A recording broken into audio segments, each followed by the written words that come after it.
This client broke my heart every single time. For 3 years, no matter what I did, her nails would fail. And it forced me to find the one mistake almost every tech makes that guarantees a comeback. And it's not what you think. Today, I am showing you the forensic breakdown of that failed set and the exact repair protocol that finally made it last.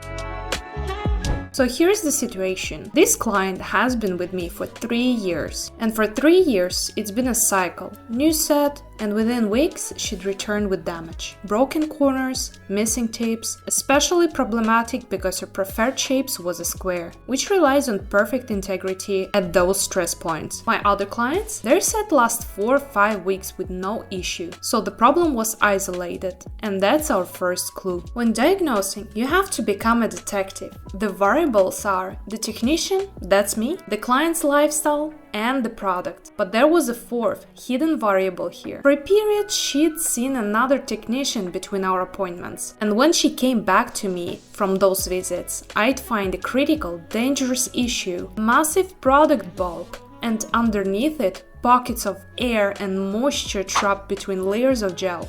Let me be very clear, guys. This is the single biggest red flag. When the previous nail technician just files the shiny layer, adds a top coat of new product without removing at least 80 to 90% of the old material.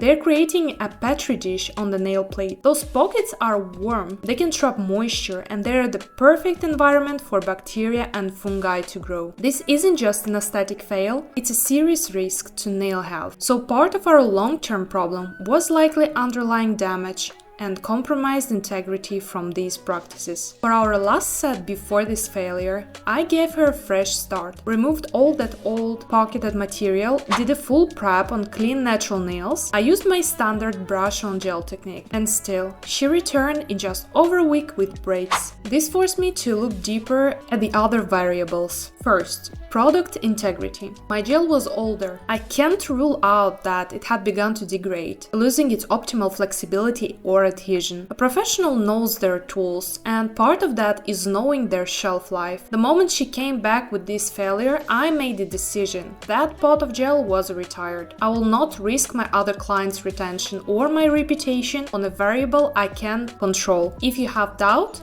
throw it out. Second, client lifestyle. She works in the kitchen, wearing gloves constantly. That creates a warm, humid environment that can overhydrate and soften the natural nail. She goes to the gym, lifts heavy, has a young child. Think about it. Hard, inflexible gel is bonded to a nail plate that's becoming pliable. The gel doesn't move, the nail does.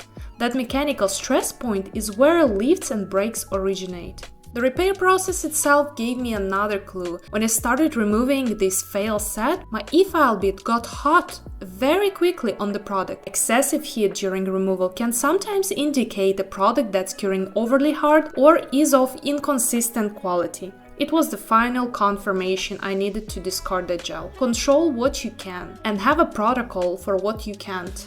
You can't control a client's job or how another technician works, but you can control your product integrity. Audit your gels regularly, you can control your prep, make it meticulous every single time, and you can control your technique, choose methods like strategic dual form use and filing for artistry that builds in durability and precision. And hey, if you're looking for more styles or want to see the brush-on technique I mentioned earlier, head on to my channel. There are playlists full of manicures and lessons that build on these fundamentals. So she's back under my 1-week service guarantee. The goal is a complete repair with a higher probability of retention. We are switching to dual forms and confirmed fresh gel system. Here is the exact protocol. We take off about 90% of the old product. Because the set was fresh, we don't need aggressive removal down to the natural nail, which can cause thinning. We're creating a clean, stable foundation. The key here is to expose any of those tiny pockets or lifts at the edges. We then do a precision cleanup around the cuticle and sidewalls with a thinner diamond bit, removing any dead skin or lifted product I might have missed. On the prepared surface, we go back to the fundamentals. Dehydrated to remove moisture, Primer, non-acid is my preference here, to enhance adhesion at the molecular level. Then a thin, perfectly sealed layer of base coat.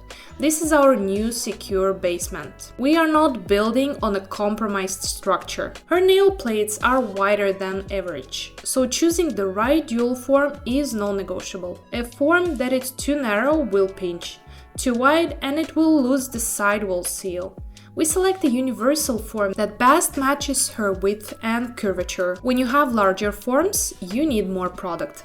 I scoop my builder gel twice to fill that volume adequately. I pre-fill all 10 forms before I start application. This keeps the workflow smooth and the product consistently uniform. The dual form technique is powerful because it gives you an instant architecture if you choose correctly. The apex is pre-formed, but your pressure is everything. You need a firm, even pressure to seal the form to the nail without flooding the cuticle. I'm still perfecting this pressure myself, and it's a feel you develop over time. After curing and removing the forms, I assessed. Given her history of breaks, I decided to manually reinforce the sidewalls with a small brush and a little extra gel. I start by establishing length with a compass tool, marking where I want the free edge to end. Then I use my E-file to remove the bulk from underneath. This is a faster and more controlled than trying to file the top initially. After the gross bulk is gone, I refine the shape with a hand file, constantly turning the client's hand to check the side lines. For a square shape, you must look from the client's perspective, palm up, to see if the line is straight. Our bird's eye view is not the one they live with. With the structure solid, we move to artistry, a classic French manicure. This requires precision, and I have a method to guarantee a perfect smile line. Before any polish, I do a final, fine cleanup near the cuticle with a tapered, fine green bit to remove any minor overflow from the builder gel. I also clean up under the nail and the sidewalls. A big bit can't get in there without discomfort. Then I thorough brush off to remove all dust. A clean canvas is a perfect canvas. I use a specific highly pigmented white gel polish for my French tips. I found some gel paints don't fully cure as I'd like them to. This one is thick, doesn't run, and cures to a brilliant white. I'll link it and all products I use in the description below. I sourced them from European suppliers, but I found the comparable options on Amazon for international tax. Now, the trick? I paint the white tip deliberately wider and slightly longer than the final desired smile line. Why? Because the human hand is not a printer. Getting that arc perfect on all 10 nails right to the edge is incredibly difficult. By painting it bigger, I give myself a margin for error. After curing the white, I'm applying the top coat. I take my hand file and gently file down the length and sides. As I file the free edge, I am literally sculpting and refining the smile line from the side. This mechanical filing creates a crisp, perfect arc that is visually impossible to achieve with brushwork alone. You can also refine the curve from underneath after top coating. This technique is a game changer for flawless French manicures. Everything is cured for full 2 minutes. I never rush this. We do a final check with the client for length, shape and symmetry.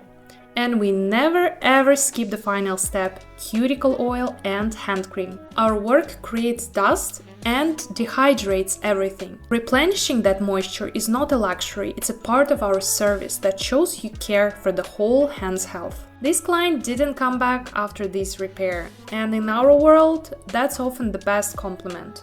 It means the nails held. And if you found this deep dive into problem solving and structured repair helpful, then you're my kind of nail tech. Subscribe to the channel. I post a new detailed guide like this every week to help you perfect your technique, troubleshoot problems and think like a professional. Even if you're not working in a salon, this is the kind of knowledge that builds a real, trustworthy skill set. Thanks for watching, keep practicing, and I'll see you in the next one.